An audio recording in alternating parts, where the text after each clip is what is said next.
খেলনা গাড়ি থেকে রেলিংবিহীন সিঁড়িতে পড়ে মারাত্মক আহত শিশু। জানা যায় শিশুটি একটি ছোট খেলনা গাড়ি ফোকাস সাইকেলের মতো চালাচ্ছিল এবং অসাবধানতাবশত একটি রেলিংবিহীন সিঁড়ির কাছে চলে আসে।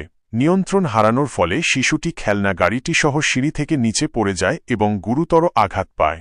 এই দুর্ঘটনাটি আবারও শিশুদের খেলার সময় তাদের নিরাপত্তা এবং খেলার স্থানের ঝুঁকি নিয়ে প্রশ্ন তুলেছে।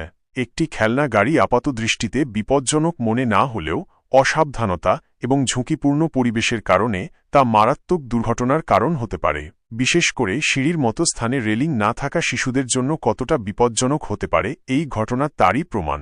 অভিভাবকদের এবং যারা শিশুদের দেখাশোনা করেন তাদের উচিত খেলার সময় শিশুদের প্রতি আরও বেশি মনোযোগী হওয়া এবং যেন নিশ্চিত করা যে তাদের খেলার আশেপাশে কোনো বিপজ্জনক স্থান নেই। এছাড়াও আবাসিক এলাকা এবং খেলার মাঠগুলোতে সিঁড়ির মতো স্থানে উপযুক্ত রেলিং লাগানো এবং অন্যান্য নিরাপত্তা ব্যবস্থা গ্রহণ করা জরুরি। এই মর্মান্তিক ঘটনাটি আমাদের শিখিয়ে দেয় যে শিশুদের নিরাপত্তা কখনোই হালকাভাবে নেওয়া উচিত নয়। সামান্য সতর্কতা এবং উপযুক্ত পদক্ষেপ একটি শিশুর জীবন রক্ষা করতে পারে।